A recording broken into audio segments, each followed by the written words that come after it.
Amen. That is our prayer. It is so good to welcome you here to Stones Hill Community Church this morning, and I hope that your week has gone well. We've got a lot to pray for, don't we? A lot of to praise for, a lot of things to lift up the Lord for, and a lot of things to pray for as well. Torn ACLs and hip replacements and esophageal cancer and other issues that people are wrestling with. So we just pray for God's guidance in all of that. It's a privilege to talk to you once again this morning out of the Bible. And we are progressing right along in the book of Judges. It's a very powerful book with a lot of very interesting heroes that emerge and rise from their anonymity in some cases, or rise from their cowardice in other cases, and they begin to lead.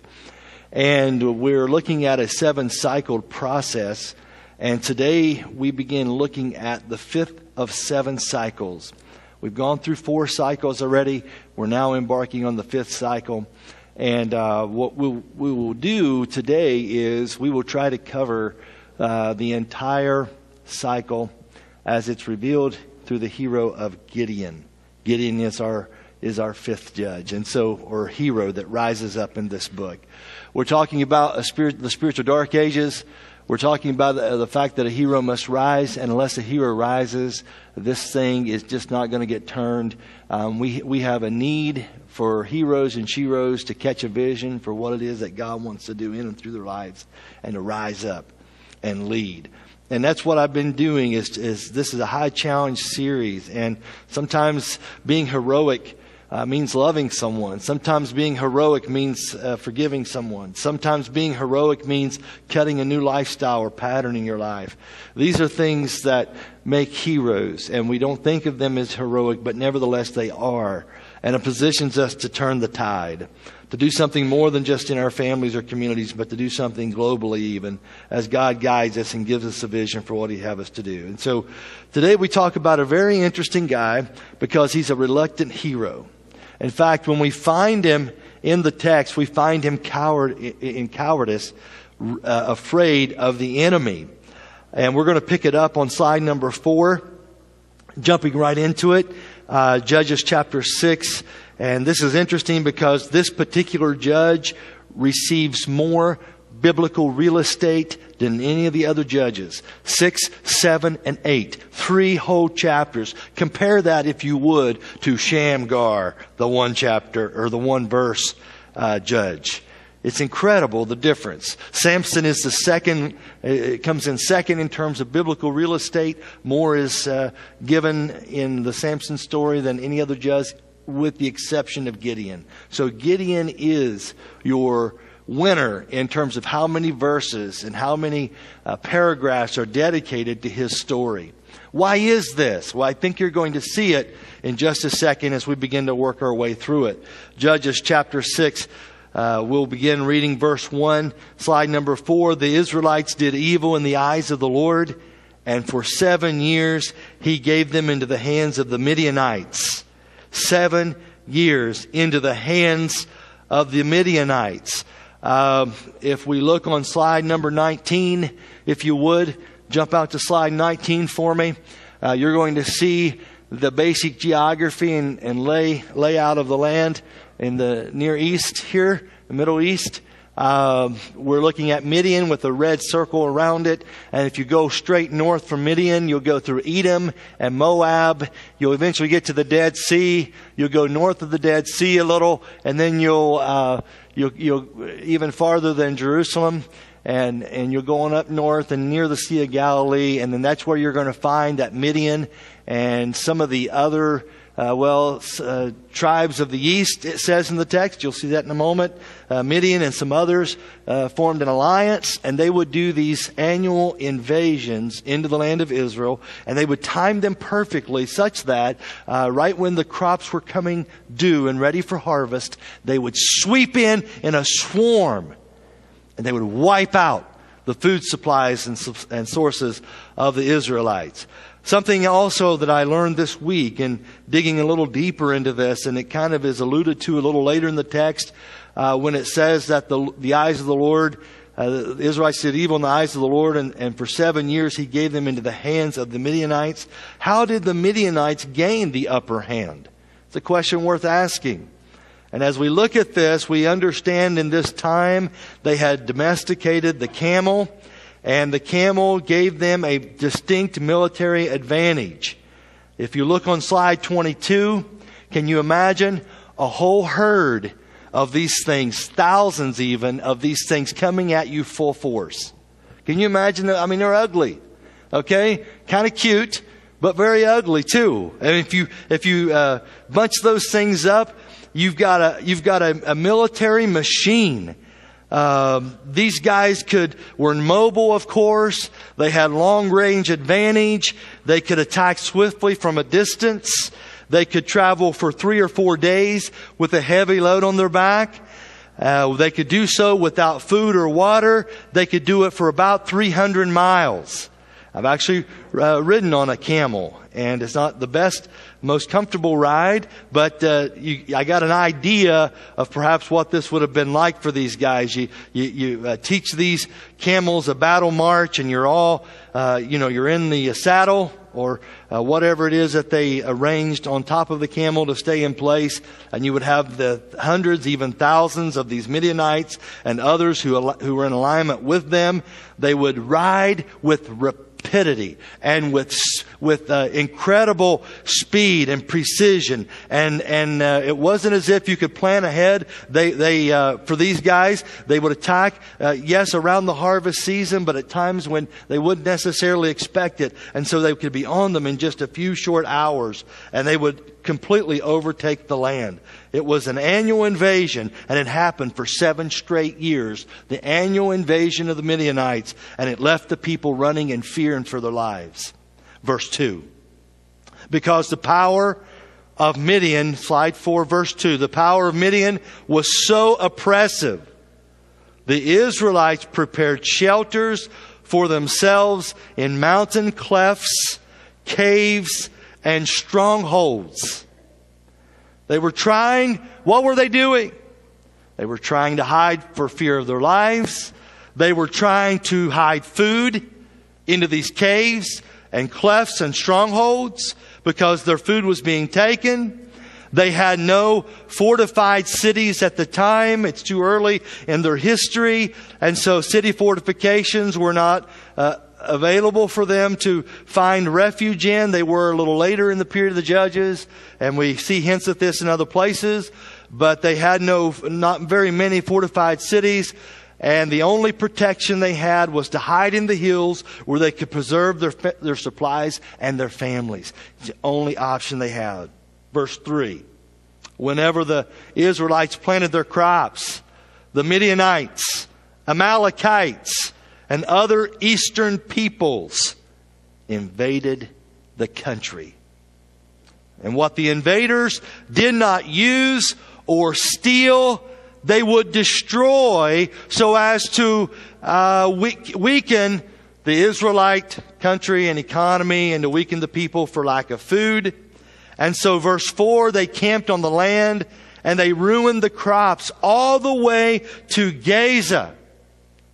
This was not just a local menace that they would hit just a little localized area. They would ransack the crops, take the food, destroy and burn what was left, and roll out for another year. It wasn't just a little localized deal. I want you to, if you would, look on slide number 20, and you're going to see where Gaza is located. Slide number 20. North side, top of the screen, down a little to the right, left. Gaza, Ashkelon, Ashdod, Gaza, there it is. Edom, Midian's down here. Midian's down here. They would get their army moving, their camels moving through Edom and Moab, up through the tribe of Reuben. And then these Amalekites and eastern peoples would gather with them and say, hey, we're in. Yeah, you in? Yeah, we're in. Let's go. Hop on a camel. Here they would ride. They would ride into the land of Israel, and they wouldn't just stop crossing the Jordan up around Sukkot. You'll see the little city of Sukkot on up farther into into what's considered Galilee now, they would ride into this land. They would keep riding and riding clear over to the Mediterranean Sea on the western seaboard of the nation, clear over to Gaza. It was nationwide destruction. All the crops gone. And they didn't stop with the crops, you see. They didn't just take their wheat and any other produce that they happened to be vegetables and things that they were trying to grow. And they went all the way to Gaza, and they did not spare, listen now, a living thing for Israel, neither sheep nor cattle nor donkeys. That kind of ticks me off right there. I kind of like animals. And these guys would come through, not only take our food, but they'd kill our Bessie out in the yard, and get her milk and things from, our goats. They just wiped us out every year. One time, 7 years straight, once a year, they would just rape the land. Are you getting the picture? Okay? Verse 5. They came up with their livestock and their tents like swarms of locusts. It was impossible to count them or their camels. They invaded the land to ravage it. There is a real enemy, men and women, and he will ravage your life if we allow him to. Now listen, stay with the story. Let me just lay this out, and I will give you some high challenge, hard-hitting applications at the end, but you've got to know what you're working with before we get there, okay? Stay with the story. Okay? Midian, verse 6, so impoverished the Israelites that they cried out to the Lord for help. God, we need a hero here. How can we do this? We have no food. We have no animals. We have no organized military to stop this invasion. And it's happening year after year. Here we are, 7 years into this. It's year 8. God, you've got to do something here. We can't survive as a nation. We can't survive tomorrow, much less as a nation, unless you intervene. And when the Israelites cried out to the Lord for help because of Midian and the alliance of Midianite military machine on camelback overtaking the land, God did something. He sent them a prophet. Verse 8, He sent a prophet who said, and what you're going to see in the next couple verses is that we know that prophets are men and women used by God with a special message from God to confront the people with. Right? Priests represented the people to God. Prophets represented God to the people. And so God sends a spokesman into this Midianite created mess. And this spokesman, this prophet who is anonymous, who is unnamed, he goes through a formulaic presentation of what the word from God consists of. And the way this formula lays out, he gives an introduction in the formula or response from God. This is what the Lord, the God of Israel, says. There's your introduction. That's His authority. He said, I brought you up out of Egypt, Israel. Okay? Out of the land of slavery. Verse 9, I rescued you from the hand of the Egyptians, and I delivered you. I brought you up. Notice the verbs. I brought you up. I rescued you. I delivered you from the hand of all of your oppressors. I drove them out before you. When they picked on you, they were messing with me.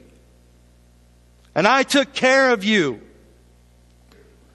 and gave you their land because it was an act of judgment.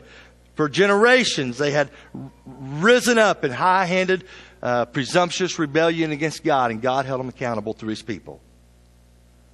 Now we see this. So we have an introductory formula by the prophet, God says, and now we see a rehearsal of Yahweh's grace as part of the prophetic utterance given to the people at this time. And now we're going to have a reminder of Yahweh's stipulations. Verse 10. I said to you, I am the Lord your God. Do not worship the gods of the Amorites in whose land you live. A branch within the Canaanite culture. So God gives a stipulation. I want to be your only love. I don't want you to have these other lovers and these other idols. I want to be your sole love. I want you to love me, and I'm going to love and take care of you. But you have not listened to me. This is the accusation now. He's introduced who says this word. He's reviewed Yahweh's grace. He has given Yahweh's stipulation. And now the accusation, you've not listened to me. And according to the prophetic formula and the prophetic punchlines of other Old Testament prophetic utterances, what we now expect is the prophetic punchline of judgment. Here is what you're going to get. Okay? Now watch this. God sent an unnamed anonymous prophet to remind Israel of her covenant, and this prophet indicts them in a standard, pretty typical prophetic formula of responses. And now we expect judgment. What will the damages be? And here is the irony of this passage. The judgment part of the prophetic word is missing. It gets interrupted. And instead, right when we expect the hammer to fall, a person walks into this scene that the prophet is in which the prophet is declaring this formula and this judgment that's going to fall. And this person walks right into it. Verse 11, the angel of the Lord steps in and says, "Wait, prophet, wait." And we know who the angel of the Lord is, right? Those of you who were here early in this series, back in October 2012, I know it seems like eons ago. But those of you who were here that day, we talked about the angel of the Lord. And we know the angel of the Lord is not merely an angel. It was a theophany. What do I mean? It was an appearance of the second person of the Trinity in visible bodily form before the incarnation. So the Old Testament writers had no concept of a God appearing in human form. Therefore, they referenced this person as the angel of the Lord. Of the 59 appearances to the angel of the Lord in the Old Testament, 18 of those appearances happen in the book of Judges.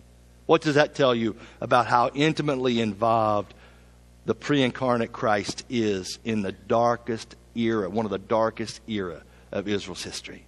He walked those streets. He walked those lonely hills.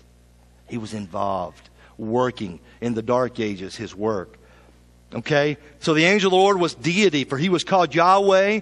He was God. He had divine attributes and prerogatives. As we do a quick, simple survey of this usage of the angel of the Lord in the Old Testament, we also see that the messenger of the Lord was also distinct from Yahweh. So there's a plurality of persons within the Godhead, thus a reestablishment of the Trinity, or a representation of the Trinity. Our God is triune, God the Father, Son, and Spirit. Yet he is one what and three whos. Okay?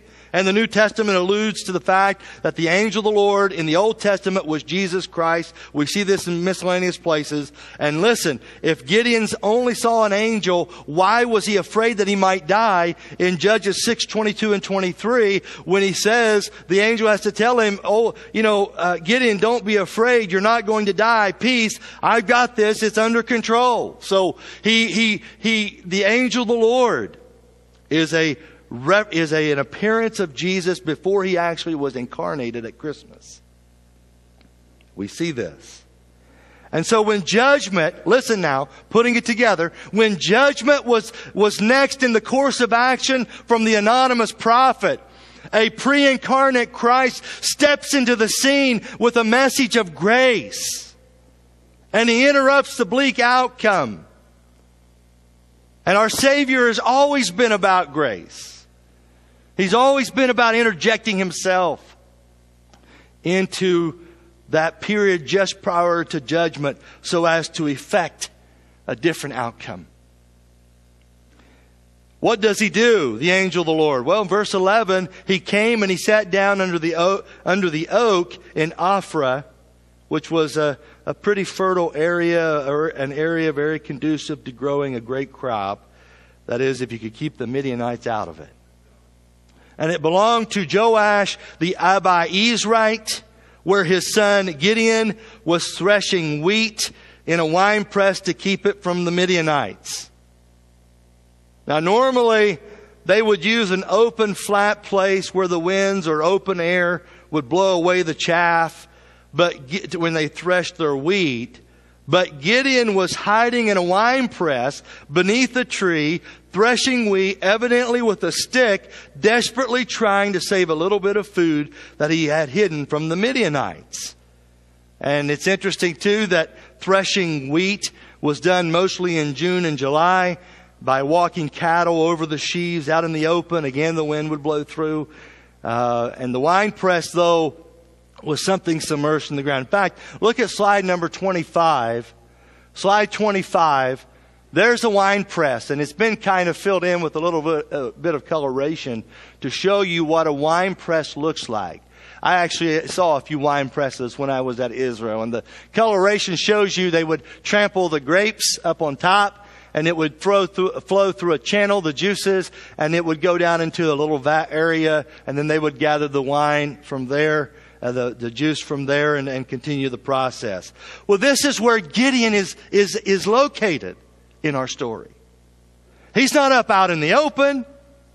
He's not threshing wheat like they normally do. He is down, hunkered down in one of these little wine presses with a stick, and he's kind of crammed in there, and he's trying to hit the sheaves of wheat in order to get a little food because he's hungry, and he doesn't know what else to do in the dark ages to provide for his family.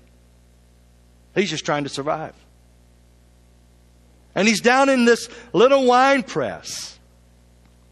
And so somehow he figures out how to raise a little wheat before the Midianites can get it.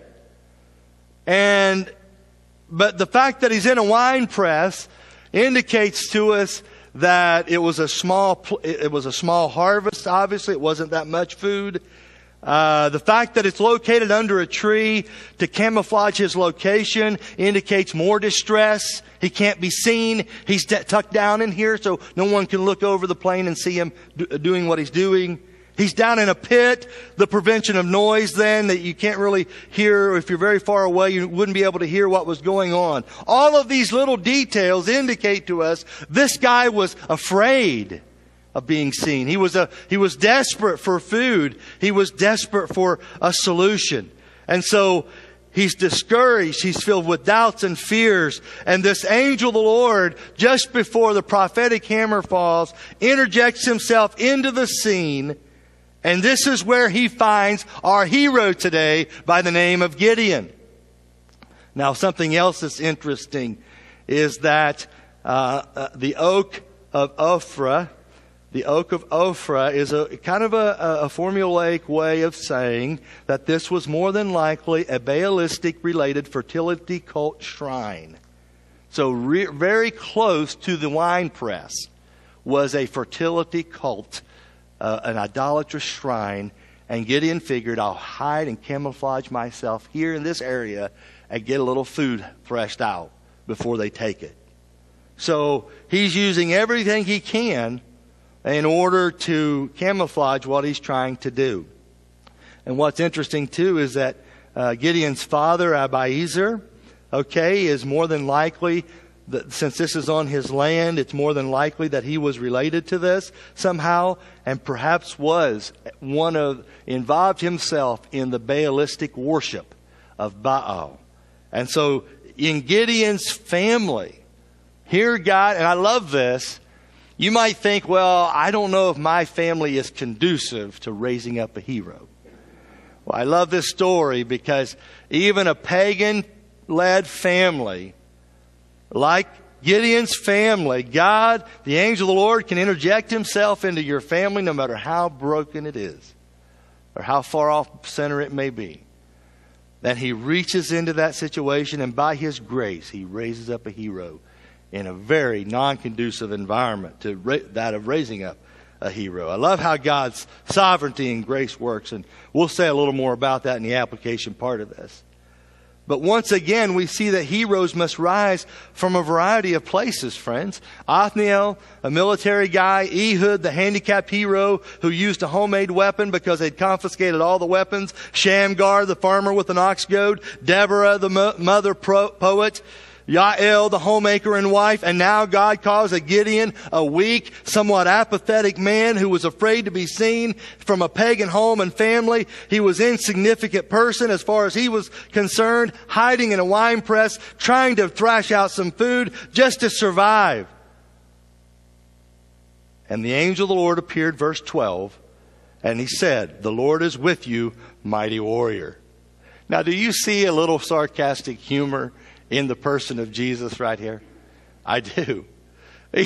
He's tucked away. He's like, okay, hope nobody's looking. A little more. And Jesus walks up, a pre-incarnate second person of the Trinity, and he says, "Hey, greetings, mighty man of warrior, mighty valor, man of might and valor. How's it going today?" Gideon looks up, says, "Pardon me," verse 13. I mean, does he look like a hero? Jesus being a little sarcastic here. Irony here. Slide 8. "Pardon me, my Lord," Gideon replies, "but if the Lord is with us, why has all this happened to us? I mean, look what I'm having to do. Where are all his wonders that our ancestors told us about when they said, 'Did not the Lord bring us up out of Egypt?' But now the Lord has abandoned us and given us into the hand of Midian." This is what we're tempted to think in the dark ages, you see. It's how we're inclined to believe. Well, if I go through some rough places and we see this thing just totally tanking in so many different life areas, it's tempting for us to think, well, maybe God has abandoned us. That's where Gideon was. Sometimes God lets us live with the consequences of our decisions. It's one of the best ways to teach us how to make good decisions. Verse 14. The Lord turned to him and said, "I've got to hurry. Go in the strength you have and save Israel out of Midian's hand. Am I not sending you?" He was afraid. This was an unlikely hero. He's not a mighty man of valor. He's not a mighty warrior. He's an apathetic, weak, fearful, filled with a little cowardice kind of guy that just is trying to bang out another meal. And somehow Jesus sees what he can become here. And God in his sovereignty places his hand upon this guy. Am I not sending you? Gideon, I'm with you. And what you're going to find in the text as we work our way through this, you're going to find that Gideon, of all the judges, Gideon is the one judge that has the most intimate personal conversation with the pre-incarnate Christ of any of the judges. No other judges have this opportunity. And so this ongoing conversations, and Gideon is the kind of a cowardly gentleman. Nevertheless, "Pardon me," says my Lord, Gideon replied, "but how can I save Israel? My clan is the weakest in Manasseh, and I am the least in my family. You've got the wrong guy. You need a hardened warrior to do this. This job is too big for me. I don't have the credentials to fight a battle. You need a brave heart, a Mel Gibson type of guy that can step into this situation and rise up against the Midianite onslaught. I'm not your guy." Verse 16, slide 9. The Lord answered, "I will be with you." Has the Lord ever told you that? I will be with you. I don't care how small you are. I don't care how pagan your family is. I don't care what your daddy did or didn't do. Gideon, I will be with you. Jesus himself gives these words of assurance. And you will strike down all the Midianites, leaving none alive. An act of God's judgment. Okay? And God has a right to judge the stuff. Jesus promised that he would be with Gideon. Gideon's name means hewer. And we find as we work our way through the rest of Judges 6, and I'll just got to go quickly here. Judges 6, Gideon rips down the Baal altars, even though his daddy was a pagan and evidently was a complicit in the setting up of this Baal fertility shrine on his property under the oak there. We read about. Gideon said, and it's coming down, Pops. The idolatry is going to fall in this family. And boy, he tears it down. God uses that to make a statement. Let's hurry on to slide to chapter 7, verse 1 of the Gideon story. We can call him the Gideonator if we want to. I think that'd probably be a good name for this guy, the Gideonator, but he wasn't aiding very much in the early stages. But what you're going to find is that the Gideonator transforms from a weak, apathetic, lackadaisical dude into this incredible hero. You're going to love this. Watch the morphing of a hero in the text, okay? Early in the morning, Jerubbaal, that's his new nickname. What does it mean? Baal fighter. So he had a nickname now. This guy takes on Baal. He's not afraid. Gideon's starting to get his courage. And all of his men, they camped at the spring of Harod. The camp of Midian was north of them in the valley near the hill of Moreh. It was about 4 miles away, and they had about 135,000 Midianite soldiers ready to go forward at the next day of their raping and pillaging of the land. Gideon is still somewhat frightened, though. He has to have a fleece, and the fleece story, and he goes through that. Gideon's got to have assurances of dreams. Gideon's got to have input maybe from an advisor or two. But all the while, this guy who doubted, this guy who was afraid at the early stages, he begins to muster courage, and this conversation with the pre-incarnate appearance of Christ is ongoing. And so he throws down a challenge, and it's like 32,000 guys show up, able-bodied guys. And God says, not so fast, Gideon. You've got too many. Verse 2, the Lord said to Gideon, you have too many men. I cannot deliver Midian into their hands, or Israel would boast against me. He knew their hearts. My own strength has saved me, is what they will say. And Gideon is thinking, too many men. How can you have too many men? It's only 32,000. They've got 135,000. God, Jesus, what problem could you possibly have with this? God's like, I want it to be a God thing, not a man thing.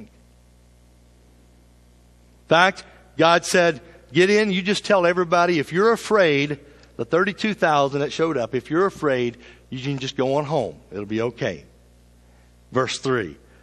Announce to the army, anyone who trembles with fear may turn back and leave Mount Gilead. So 22,000 men left, while 10,000 remained. It's like, are your knees knocking? Yep. Are your knees knocking? Yep. Well, mine are too. Let's go. And they took off. God said to Gideon, you got 10,000, but you know what? Verse 4, you're still too many for me to use and get the glory. Take them down to the water, and I will thin them out there for you. And if I say this one shall go with you, he shall go. But if I say this one shall not go with you, he shall not go. Christ said basically, Gideon, listen to my voice. Let me handle this. Commentators want to write a whole lot about this. I think it was just Jesus' way of saying, here's how I want you to identify who I want to go and who I don't. And out of that whole situation, verse 5 tells us Gideon took the men down to the water. There the Lord told them, separate those who lap the water with their tongues as a dog laps from those who kneel down to drink. 3 300 of them drank from cupped hands, lapping like dogs. All the rest got down on their knees to drink. And that was Gideon's sign. Just take these 300. And the Lord said, verse 7 to Gideon, with the 300 men that lapped, I will save you and give the Midianites into your hands. Let all the others go home or go to their tents. And so Gideon sent the rest of the Israelites home. That is the 9,700 that remained of the 10,000. He sent them back to their tents. Before they left, he took over their provisions, verse 8, and he took over the trumpets of the others. Now you're down to 300. What is God doing? I mean, I'm a weak dude. I got 300 people. They got 135,000. This is not computing here. Verse 16 of chapter 7. Dividing the 300 men into 3 companies. Slide 12. He placed trumpets and empty jars into the hands of all of them with torches inside. They get no arrows. They get no shields. They get no swords. They'd confiscated all of those. Their equipment was a horn, a shofar, a jar, a torch, and their voices. And by spreading out around the Midianites, at least on 3 sides, because Gideon divides them up into companies of 100 people each, so 3 companies of 100, that's 300 men. And they give the illusion that perhaps they're a lot bigger than they really were. And the value of the trumpets or shofars, it wasn't that they were going to play a nice little rendition of some classical piece of the time and entertain these guys. No, they were noisemakers. Meant to convey confusion and meant to deceive the ear of the Midianite. You know, typically only the leaders would give signals on trumpets, and they would blast out these coded signals, and the army would know what to do. And so 300 trumpets normally represented a sizable army. And the empty jars, what are they about? They were used to hide the light of the torches until the proper moment when they would pull out the torch from the empty jar or pitcher. Clay jar or pitcher, and then also by having them tucked down into the pitcher or clay jar, the wind that would often blow through the plains would not extinguish the torches. And so they had this element of surprise going. In fact, I've stood on top of some of the mountains in this area. I've stood on the plains, and the wind that blows through is very powerful. So we would need it for that reason.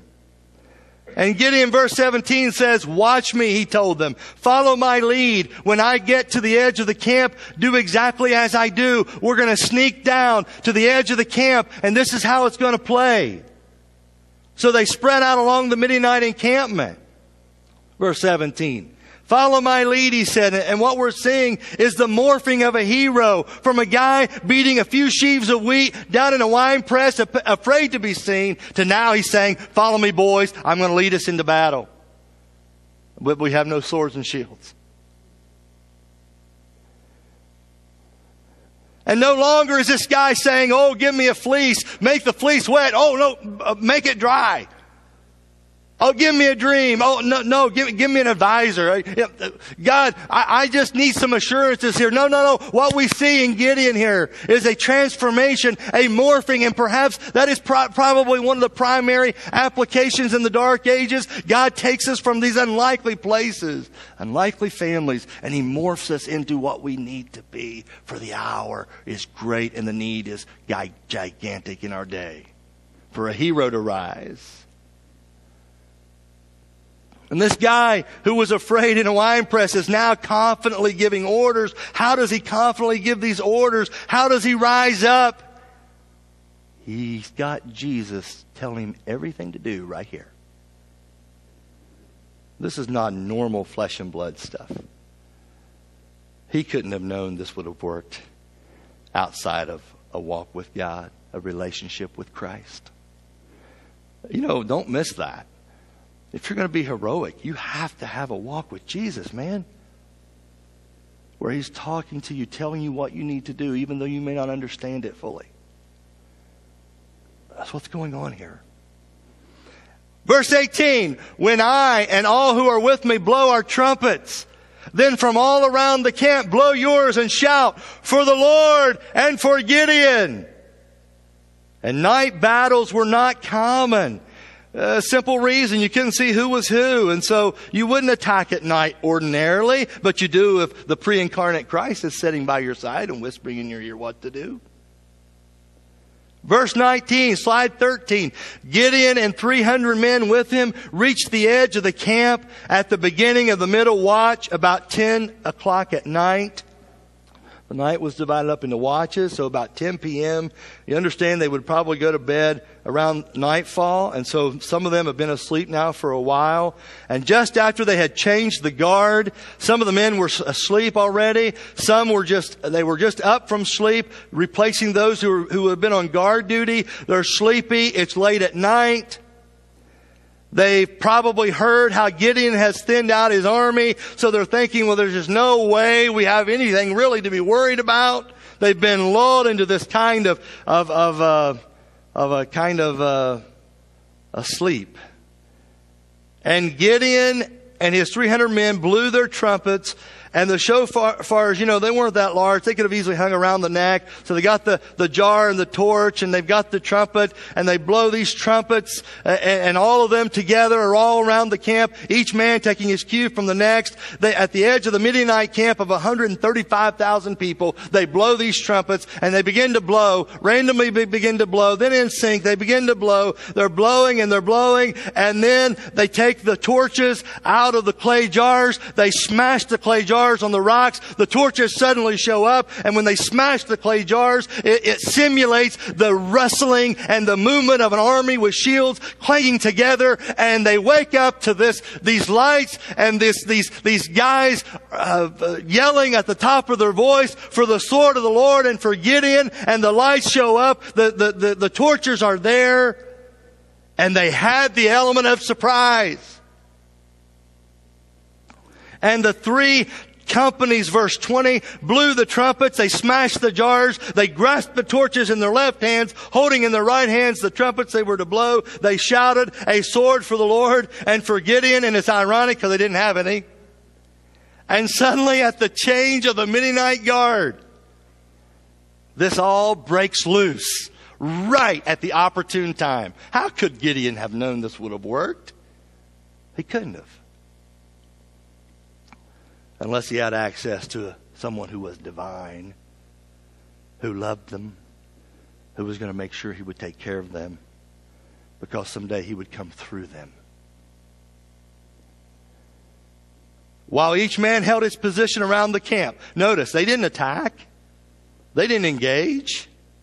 Not here anyway. All the Midianites ran, crying out as they fled. They panicked.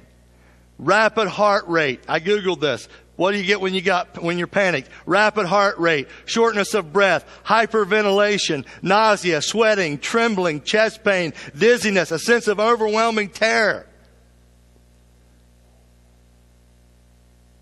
And it was all just in their imagination. Oh, there were people there. Yes, 300. But compared to their 135,000, they could have laughed them back across the hill. But when God says the time is now, you go. They had divine aid on their side. And God wanted to make sure it wasn't man that got the glory.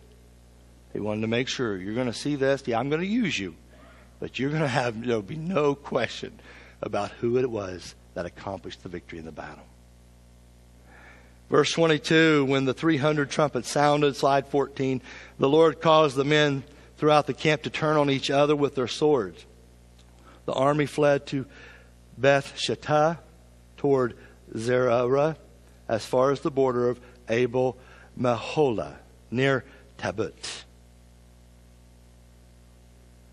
I practiced those things all week. I was afraid I was going to cuss on one of those, so I had to be careful.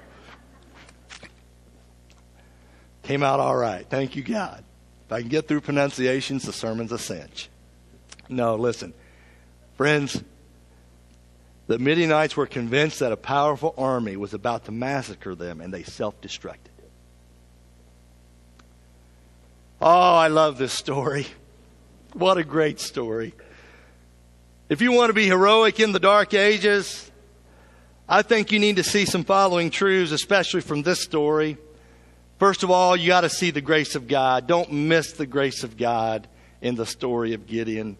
Now, of course, Gideon goes on as typical of all the judges. He goes on. He gets mixed up in idolatry after this.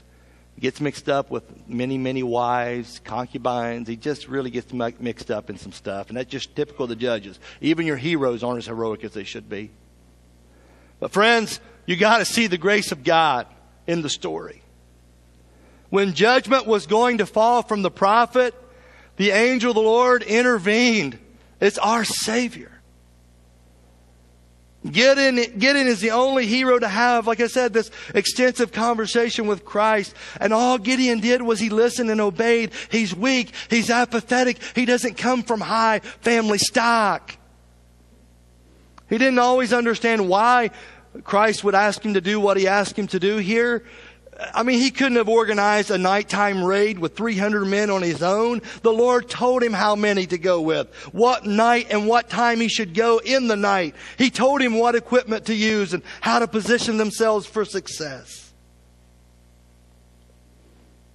There's only one, friends, who has been walking the ancient hillsides, not only in the times of the judges, but he's walking the ancient hillsides of your life. There is only one who has been walking those ancient hillsides, and in your darkest hour, in your darkest battles, he's been guiding your step. He's been a whisper in your ear. And just when the world was getting ripe for judgment in about the 1st century AD, about 4 to 6 AD, or BC actually, this ancient warrior lover finally entered into our physical dimension, and he saw our hunger and our thirst. He saw the Midianite entourage that had stolen so much from humanity. He saw our fear. He saw us longing for safety, cowering in the caves and strongholds and wine presses of our addiction. He saw the wrath of God that had aligned itself with our human rebellion, and instead of destroying an enemy, the enemy that is us, he instead targets the one key enemy behind all of it, and he himself was crushed for our transgressions. His blood flowed like spilled out wine out of a wine press, and the ultimate answer to all of this ravaging and terror and judgment and war is not an ideology, it's not a military machine, it's a person. And he steps into this situation we call a sinful, fallen world. God showed up in Christ, and our hero emerged from the winepress of crucifixion and death. And ever since, even in the dark ages, he tells all of those who want to cower in submission to death, he says, "The Lord is with you, mighty warrior." Take up your torch, warrior. Shine a light in the darkness. Expose the deceiving worldviews of your day. Demonstrate how and why Christianity is true. Publicize what the media will not tell you. Enfold the lonely in community. Lift up the Lord if He gives you a professional platform in your vocation or whatever it is you do. Shine your light. You're going to have to use some cunning. You're going to have to be smart about it. You're going to have to outwit the enemy in the dark ages, just like Gideon. And it will take a personal walk and conversation with the risen Christ to get this done. But I tell you, what we're going to do here at Stones Hill, I've made a decision. We're going to outwit the enemy. We're going to start raising little heroes from about right here. I'm praying God to call politicians from Stones Hill. We're going to outwit the enemy. I'm praying God will raise up business owners, raise up artists, songwriters and singers. God will raise up athletes, even professional athletes who will be given a platform, can represent His name in the world, even of professional athletes. In fact, pull up the Ray Lewis deal, very last picture in this slideshow. I was so ticked when the Ravens beat the Colts a couple weeks ago. I've been cheering against Ray Lewis for years. I don't like him. Every time the Colts need a win, there Ray Lewis is in the linebacker spot, shutting down the run or picking something off. And then he takes his pads off a couple of weeks ago, and he gives a post-game interview after he plays his last home game there in Baltimore. And what does he have on his shirt? Psalm 91. It's like, God, how could this be? He's my enemy. It's like, oh, this is horrible. This is just horrible. This is great, but it's horrible too. I just couldn't believe it. He who dwells in the shadow of the Almighty. Okay, that's Psalm 91. And if I was a linebacker in the NFL, I'd pray that psalm too. Believe me, you need some divine aid to survive what comes at you on those defenses, right? He loves Jesus. I looked at Levi. I looked back at the screen. I looked back at Levi. I looked at the screen. I looked at Donette. I was like, I mean, do we do the altar call now? Do we wait till family time later? I mean, what do we do? This is what we got to have. And not just guys like him, though. You see, this is how we outwit the enemy. CBS or whoever televised that game, they can't keep a guy from taking his pads off. They can't keep a guy from putting Psalm 91 on his shirt, and everybody got to see it. You see how the enemy was outwitted there? And I went and I looked it up, but I bet you other people looked it up too. When Tebow put John 3:16, painted it on, Google did some research and they had millions of hits after that game. People looking, John 3:16. We're going to outwit the enemy. You see, it's an adventure I'm calling you to.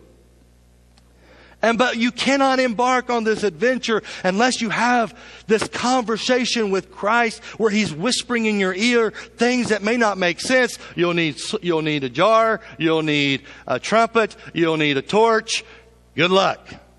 Right? I don't understand, God, but if you say so, I'm ready. You see how the enemy was outwitted here? And the pre-incarnate appearance of Jesus sets it all up. The grace of God, friends, the grace of God is in this story. See and sense His grace.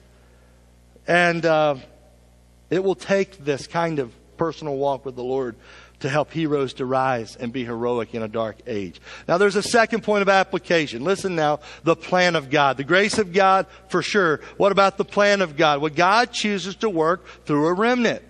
So many times we see this in the Bible. He works through the few. You can't be too small for God, but you can be too big. Okay? And too many people are still in their wine presses, their caves and strongholds, afraid to rise, settling for a life in the dark ages.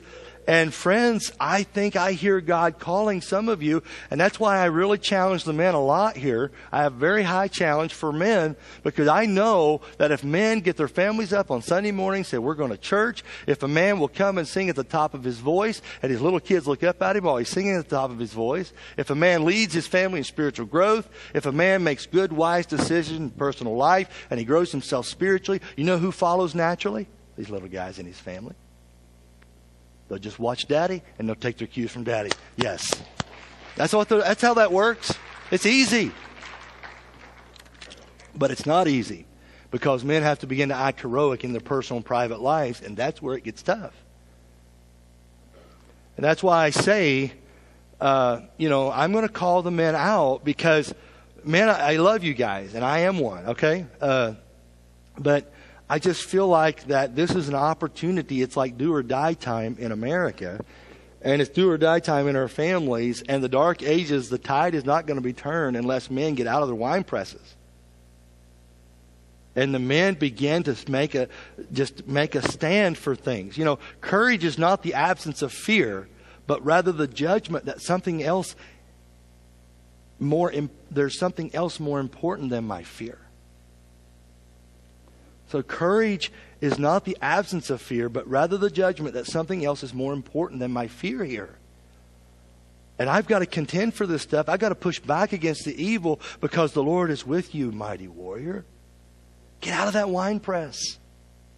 Reject passivity. Accept responsibility. Lead your family in spiritual growth. Engage in those hard topics with your teens. Lead courageously. Stand up against evil whenever and however you find it. Men have retreated in the dark ages. Men used to protect their families. Now they abandon them. Men used to date women. Now they are becoming women. Men used to get jobs after high school. And maybe even after college, but now they move back home and play video games. And girls don't want to marry him because I don't want more of the same. The Lord is with you, mighty warrior. Rise up. Play the man. Too many people are holed up in their caves and strongholds. And I'm calling you men out in the dark ages to lead the charge, a Gideonite-like charge of obedience in your walk with Christ. And to take a stand against the rising tide of evil. Rise up, mighty warrior. Finally, the sovereignty of God. Hastening to a conclusion here. Bear with me, okay? Important stuff here. The sovereignty of God. We see the grace of God beautifully amplified in this story. We see the plan of God. God working through the few so many times. Be part of that remnant few. And then thirdly, the sovereignty of God. Gideon came from a weak family. His father had compromised with the Baal gods. Gideon had no professional credentials. He didn't come from this great family background with a lot of heroes to his name who had honored God and made all the right decisions. His life was broken in so many places and messed up in so many places. But God said, it's time for someone to step up and honor my name and work in the world. And Gideon, you're my man. And it's like God is saying in all of this, and I love this, it's like God is saying, you know what? If all the quote-unquote spiritual people and all the normal, quote-unquote normal, whatever that is anymore, families won't raise up leaders to lead, you know what I'll do? I'll go into the most pagan, messed up family I can find, and I'll sovereignly lay my hand on somebody and I'll raise them up. I love when God does this. Now, normally it's not the way you want to raise a family. You want to tend to your family, right? But don't count God out. And when heroes refuse to rise, when heroes, even from good families, refuse to get out of the wine presses, God says, I'll go out and I'll go to the home of the alcoholic, I'll go to the home of the addicted, and I'll raise up a little one there to lead my charge and lead hope in the world. This kind of thing actually happened in the life of one named R.A. Dickey. Slide number 26 for my closing this morning. R.A. Dickey is one guy who is doing what we wouldn't have expected in his life. Coming from a home that he came from, Dickey languished in the wine press of the minors for 14 years. Minor league baseball. He bounced around from one team to another before finally perfecting the knuckleball that made him a major league star. He's since been traded in the off season, even though he won the most prestigious award that a pitcher can pitch in the National League, Cy Young Award that a pitcher could win, rather. He won that award this summer at 38 years of age. Incredible. Dickey switched from a conventional pitcher to a full-time knuckleballer, and at the advice of Oral Hershiser, because it was a last-ditch effort to save his career. If you don't have the stuff anymore in the major leagues, start throwing knuckleballs. That's your last hope. That's what he did. I read his book this summer, Wherever I Wind Up, because I had heard that guess what? R.A. Dickey was a Christian. Like, oh, I want to hear what God's doing with this guy's life. I want to see how he's shining the torch in this realm. So I read his book. You know what I discovered? Talk about God's sovereignty and his plan. R.A. Dickey has no ulnar collateral ligament in his pitching elbow. This is the ligament that baseball pitchers have repaired when they have Tommy John surgery. Used to be career ending. Now they've perfected the process. Dickey doesn't even have the ligament. And they said either he damaged it as a kid and it just shriveled up, or he was born without one. They said when you open a doorknob, you should be in excruciating pain. He has no ligament. The pitcher's elbow deal. And he's pitching in the major leagues. It cost him a really large signing bonus because when the Texas Rangers put him through a battery of tests before they would actually sign the deal and give him the signing bonus, they saw that he had no ligament. They said, the best we can do is offering you a small contract in the minors. And off he went. 14 years, Dickie tried to work through the wine press of the minors.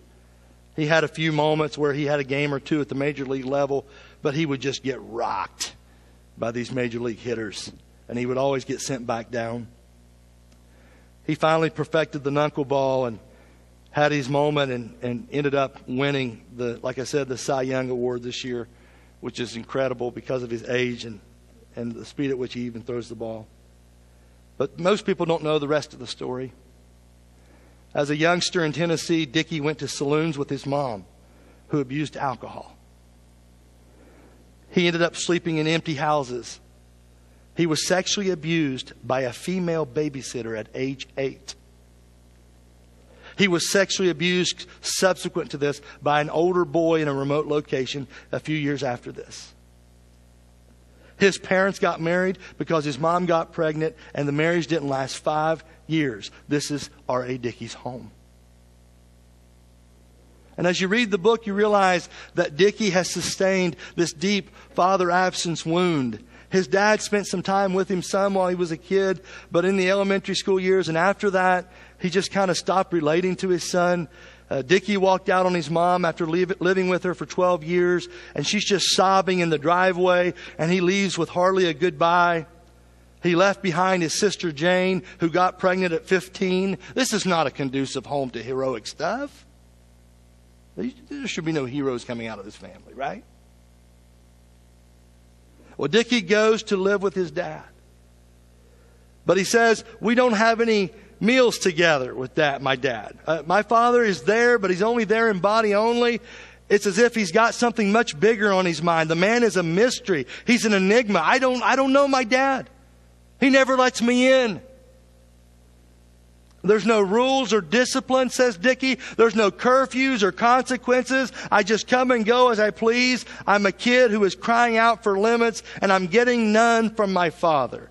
And when he came home after being gone for these unexplainable days of where he had been, Dickie said he never checked in with his dad. His dad never checked in with him. He never questioned him about his absence. He never hugged him or interacted with him. He was just cut loose. This is not a family situation that is conducive to raising heroes, is it? The unfinished business of Dickie's childhood still needed to be dealt with. He ended up having a marital affair that was over and done with, but it still happened, and it wreaked havoc on his marriage. There were some other things he did. He was not truthful with his wife, Ann, when they got married. And one afternoon, he's in the dugout, and he gets a call in the minor league dugout, and his wife says, you know what? Either you come home now or we're done. Come home. And Dickie left that minor league dugout with his coach's permission. He rose out of his wine press. He went home. He got to the place in his life where he didn't want to fight it anymore, or flight it anymore from all the mess. It was time to face the abuse. It was time to face the unstable family and childhood, the insecurity of the minor league baseball, the lack of a baseball home, the numerous moves, like 31 moves in his minor league career. His longings to be safe, to stop fleeing the pain and seeking safety, all these things just kind of converged. He wanted to live an honest and true life of joy. And he tells his story in this book, Wherever I Wind Up. There's so much that remains, he says, in his life, and his mom has since reconciled with him. But you know what? His dad has never come around, even after the book. He says, I love my father and I want to share the closeness we once had. And I have prayed for that for years. And I pray that in some way this book that I've written will help achieve that. He wrote the book just in hopes that he could reconnect with his dad. I dug a little more, and Dickie is a Christian, like I said. He is thoughtful and articulate. His locker in the locker room doubles as a kind of clubhouse library. It's filled, as Sports Illustrated put it, at any given moment with anything from C.S. Lewis to J.R.R. Tolkien to F. Scott Fitzgerald. I mean, this guy's a reader. He's a studier of the God and of the Scriptures. It's like he's a little mini light. He's a little torch in the darkness of a major league club. What can be the darkness of a major league clubhouse. He's brutally honest with himself, with his childhood, with his family. And while you watch and read his story, he morphs into this hero despite all the things that's happened in his life. Listen, friends, Dickie is a great illustration. Your family might be like Dickie's, or maybe similar to like Dickie's. That is no reason to check out of this thing we call the dark ages and rising up and being heroic within it. If your family's messed up like Dickie's, you're willing to open up your life for personal conversation with Jesus, keeping that relationship warm as possible, growing in Him, you have an opportunity to rise up and be a Gideon. Get out of your wine press. Get out in the open field. Dickie loves the Lord. That lets people know that. I think he got traded to the Blue Jays. We'll see what happens in next year. Friends, you don't have to be a professional athlete to be a Gideon. You're not off the hook. Daddy messed up, mama messed up, brother and sister messed up, you're messed up. Look out. God loves to step into those kinds of situations. Make a hero out of you. Just do what He tells you to do. Would you stand with me this morning?